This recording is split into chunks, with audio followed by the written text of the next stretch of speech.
आपका YouTube channel में स्वागत है। जैसा आप जानते हैं, भारत के रिजर्व बैंक ऑफ इंडिया ने भारत में डिजिटल रुपी यानी डिजिटल करेंसी को लागू कर दिया है। यह शुरुआत में होलसेल सेगमेंट के लिए लागू की गई है। यह सिर्फ बैंक से बैंक को ट्रांसफ़र की गई है। इसकी शुरुआत 1 नवंबर 2022 को रिजर्व बैंक द्वारा की गई।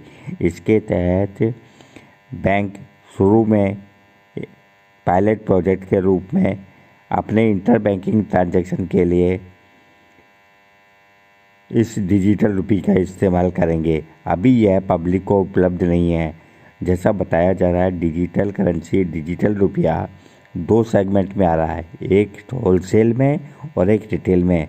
होलसेल में बैंक टू बैंक होगा और ये टेंडर रुपी की तरह इस्तेमाल होगा और सरकारी उसमें अभी होलसेल में उपलब्ध होगा, जिसके लिए भारत के रिजर्व बैंक ने भारत में 9 बैंकों की करीब आपसी लेन देन के लिए उनको चुना है, जिसमें state bank of India, bank of Baroda, union bank of India, HDFC bank, ICICI bank, Kotak Mahindra bank, yes bank, IDFC first bank और HSBC बैंक को इस पायलट प्रोजेक्ट के लिए चुना गया है। इसके तहत बैंक आपसी लेन देन 1 नवंबर 2022 से डिजिटल रुपीज़ में इस्तेमाल कर सकेंगे। और रिटेल के लिए जो प्रोजेक्ट है, जो डिजिटल रुपीज़ का है, वो अभी जल्दी ही लॉन्च कर दिया जाएगा, जिसके तहत जैसा बताया जा रहा है, इसके लिए बैंक अकाउंट की कोई ज़रूरत नहीं है। यानी कोई भी कस्टमर इसको अपने वॉलेट में या किसी दूसरे रूप में अपने मोबाइल पे रख सकेगा और मोबाइल पे ही वो अपना ट्रांसफ़र कर सकेगा। और जो अभी हमारे यहाँ बैंक में सरकारी उसमें लेन देन में और किसी दूसरे व्यक्ति से लेन देन में हमें बैंक के अकाउंट की ज़रूरत पड़ती है, जिसमें बैंक में हमें अपना पैसा ट्रांसफ़र करना पड़ता है और उसके बाद बैंक में जाके उसको निकालना पड़ता है या किसी ATM के द्वारा निकालना पड़ता है या किसी वॉलेट में रखना पड़ता है, जिसके लिए भी एक बैंक अकाउंट का होना ज़रूरी है।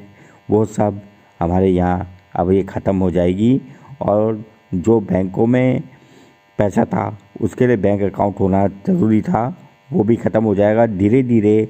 जैसा बताया जा रहा है कि अभी ये कहना बहुत ही जल्दबाजी होगी कि बैंकों में लेन देन ख़त्म हो जाएगा या बैंकों की ब्रांचें कम हो जाएंगी, क्योंकि जब डिजिटल रुपी चलेगा तो बैंकों के काम पे क्या फ़र्क पड़ेगा। जब हमें बैंक अकाउंट की ज़रूरत ही नहीं पड़ेगी और हमें रुपए के लेन देन की ज़रूरत ही नहीं है, तो इसका मतलब ये हुआ कि हम अपने मोबाइल से किसी को भी डिजिटल रुपी देके उससे कोई भी सेवा प्राप्त कर सकते हैं। हम किसी होटल में उसको बैंक पेमेंट कर सकते हैं, रेलवे के टिकट खरीद सकते हैं, प्लेन के टिकट खरीद सकते हैं और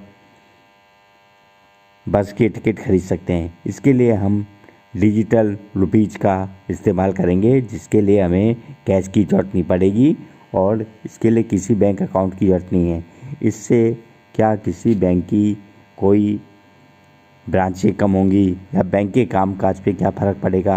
आज जो इतना स्टाफ है बैंकों पे, कहीं ऐसा तो नहीं कि इस डिजिटल रुपीज़ के आने से उनकी कर्मचारियों की छटनी हो। इस बारे में अभी कहना जल्दबाजी होगी और ये तय है कि इसके लिए बैंक अकाउंट की कोई ज़रूरत नहीं है और मोबाइल से ही अपना फंड ट्रांसफ़र कर सकते हैं और इससे गवर्नमेंट का टैक्स भी पेमेंट कर सकते हैं डिजिटल रुपीज़ से।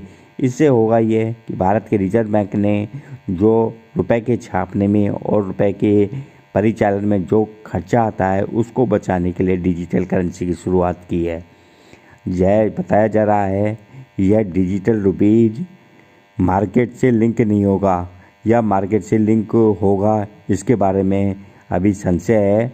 अगर मार्केट से लिंक होगा तो हमने देखा है कि काफ़ी सारी क्रिप्टो करेंसी जो कि काफ़ी महंगी हैं और जिनमें काफ़ी उतार चढ़ाव होता है, दिन में करीब वो 3-4% उतार चढ़ाव होता है। और पिछले दिनों एक क्रिप्टो करेंसी जिसकी वैल्यू थी काफ़ी अच्छी, उसकी वैल्यू ज़ीरो हो गई, उसका असेट ज़ीरो हो गया। तो इस तरह की कोई संभावना भारत सरकार में है या नहीं, इसके बारे में अभी बताया नहीं जा सकता।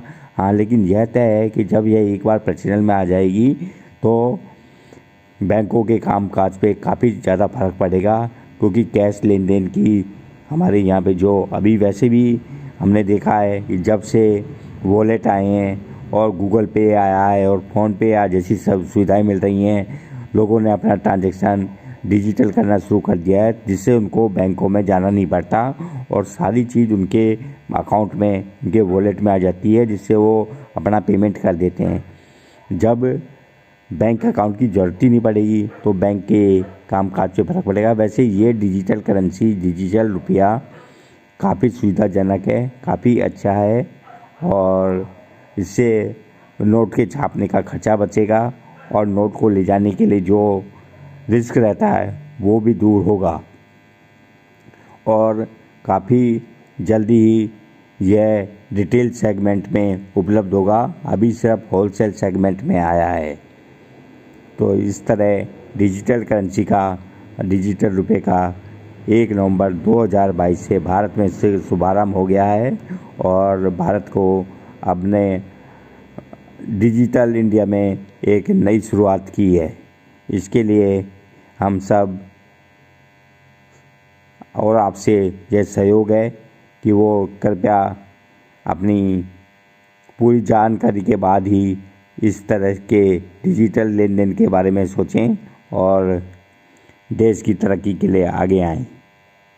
अगर आपको वीडियो अच्छी लगे तो कृपया लाइक करें, शेयर करें और चैनल को सब्सक्राइब करें।